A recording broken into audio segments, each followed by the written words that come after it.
Todos los tipos penales del título 18 del Código Penal resguardan el correcto funcionamiento de la administración pública, siempre que se entienda con ello a la protección del fin objetivo, legal y prestacional en la gestión de los recursos públicos, llámese bienes o servicios.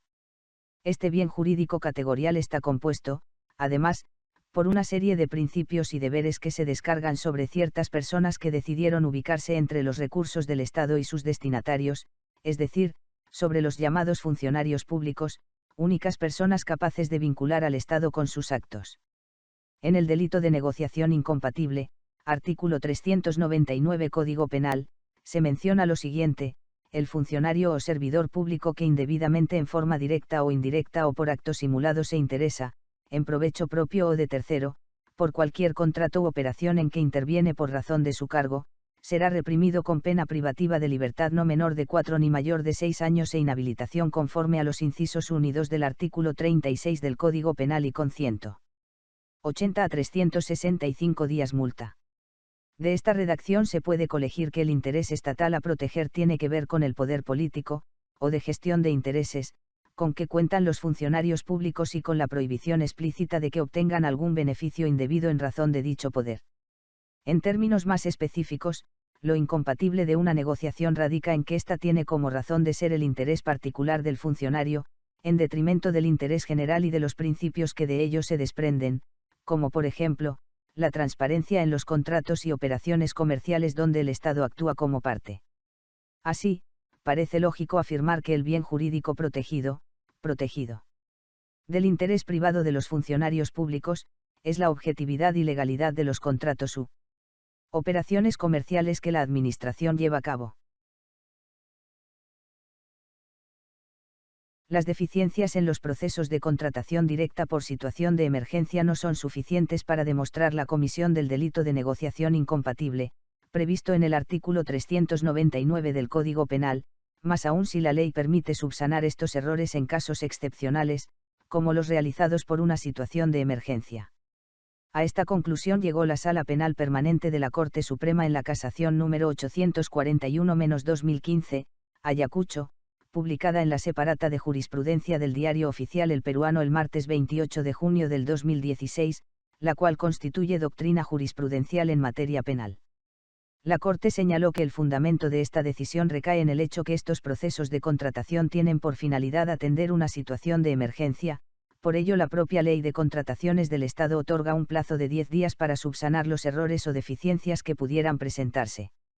En tal sentido, la Sala Suprema ha sostenido que para probar la existencia de un ilícito penal es necesaria la comprobación de la existencia de factores externos al proceso de contratación que descarten la naturaleza meramente administrativa del error.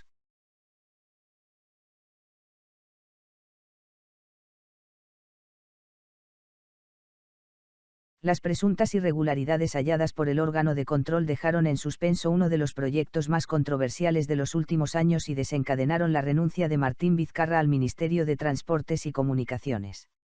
Sin embargo, también generaron dudas sobre las atribuciones y ámbito de competencia sobre el cual puede y debe trabajar la entidad supervisora. La Contraloría General de la República es una autoridad autónoma que supervisa la legalidad de la ejecución del presupuesto público. Así lo establece la Constitución peruana.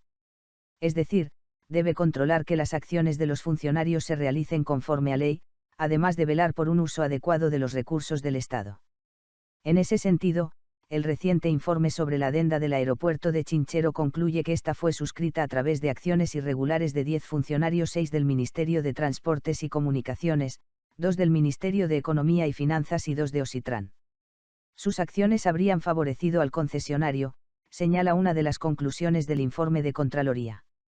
Sin embargo, según la normativa peruana, este tipo de funcionarios cuenta con protección al tomar decisiones discrecionales.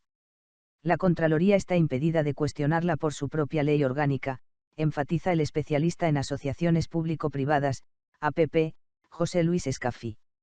El experto hace referencia a la cuarta disposición complementaria final de la Ley 29.622, la cual incorporó en el 2010 modificaciones a la Ley Orgánica de la Contraloría. Esta señala que cuando un funcionario tenga discrecionalidad para determinada toma de decisión, Los órganos del Sistema Nacional de Control solo podrían cuestionarla si hubiese sido tomada sin considerar los hechos o riesgos en el momento oportuno. Esa disposición se adoptó precisamente para proteger al funcionario, ya que muchas veces debe tomar decisiones riesgosas con información incompleta. Si no, pondríamos a la Contraloría a tomar decisiones, indica el excontralor Fuad Kouri, quien evitó manifestarse sobre el caso particular del aeropuerto de Chinchero. Pero esta no es la única norma vigente que delimita el accionar de la Contraloría. El 29 de noviembre del año pasado, como parte de su modificación a la ley de APP, el Gobierno incorporó una segunda disposición complementaria final relacionada con la responsabilidad administrativa de los funcionarios. Los responsables de tomar decisiones discrecionales no pueden ser objeto de sanciones ni determinaciones de responsabilidad, a menos que existan indicios razonables de que actuaron con dolo o negligencia, señala la norma. En pocas palabras, debe existir una intención deliberada de cometer un delito o una omisión al cumplimiento de la ley. En el caso de la adenda del aeropuerto de Chinchero, la Contraloría le atribuye lo primero a 10 funcionarios del actual gobierno. Por esta razón los ha denunciado por negociación incompatible ante el Ministerio Público. El problema es que no existe ningún indicio para acusarlos de actos dolosos.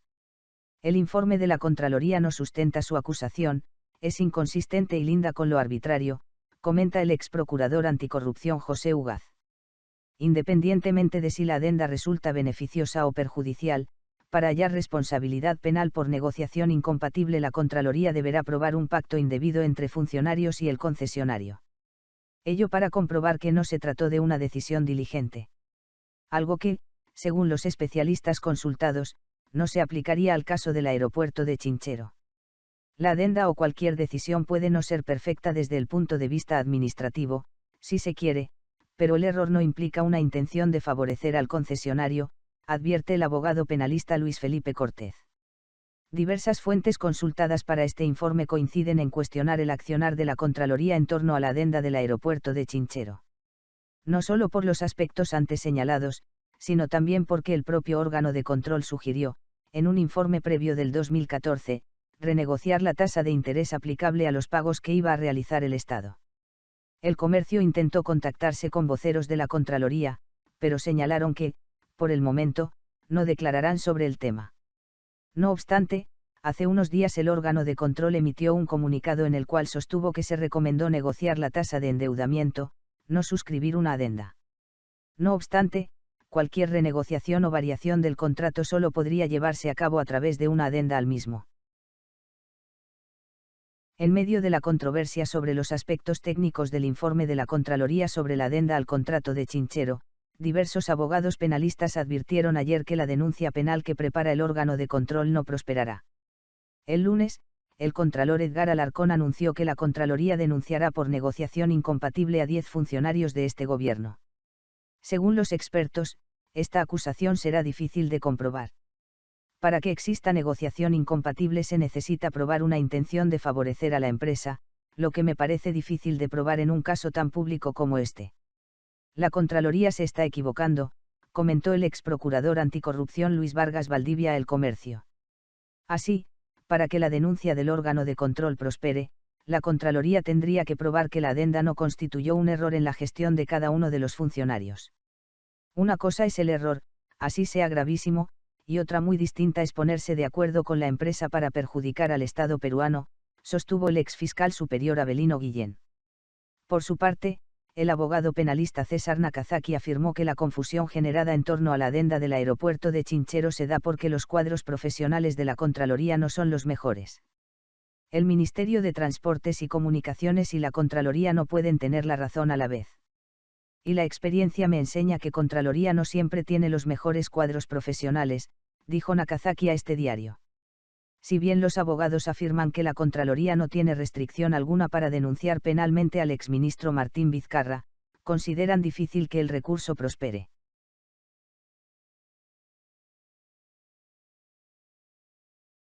Impulsando Acción Popular.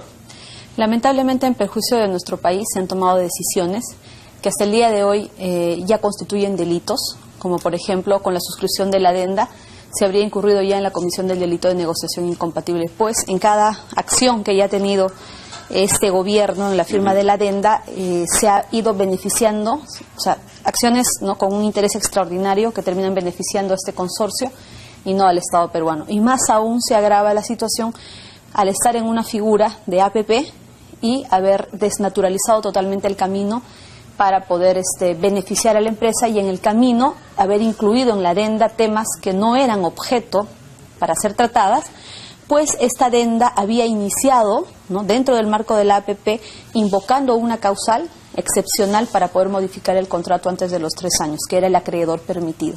Entonces, el acreedor permitido, ¿qué significaba? ¿No? Que el banco que le había dicho a Kuntur que le iba a cobrar 22% de intereses, presenta una propuesta, ¿no?, que a la vez Kuntur lo presenta ante el MTC.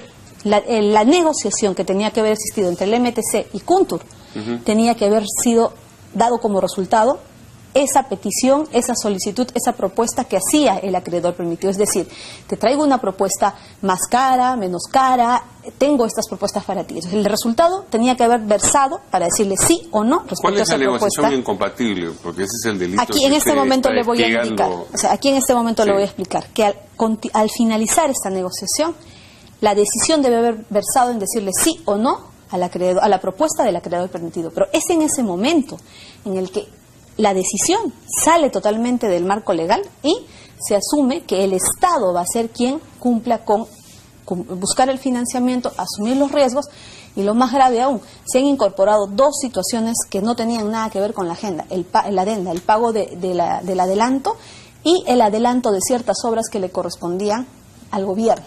Pues únicamente en esa tramitación, para esta adenda, debió haber versado sobre la causal que les permitió abrir la puerta, que era el acreedor permitido. Y de acuerdo a esa visión que usted nos presenta de las cosas, ¿la responsabilidad a quién alcanza? Al ministro Vizcarra, a la persona que firmó el contrato y a todos los técnicos que en el camino... Firmó... Sí, el viceministro. Lamentablemente, los abogados de la viceministra no supieron alertarla a no firmar.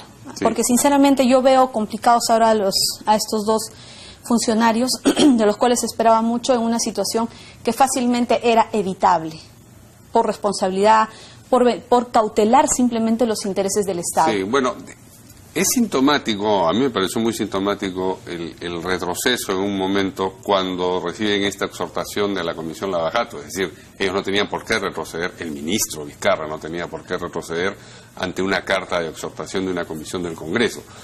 Parecía que se estaban aferrando a una posibilidad de detener las cosas respecto de las cuales no estaban muy convencidas. Sin embargo, 2 días después siguen adelante y dejan de lado esa inquietud. Yo hago un análisis de lo que puede haber pasado en ese momento. Cuando se presenta la carta desde el Congreso, obviamente no se ha especificado técnicamente lo que ya ahora sí se conoce, que ha hecho que paren. Si en esa carta hubieran sido evidenciados en las graves irregularidades que se estaban incurriendo, estoy segura que no hubieran podido continuar.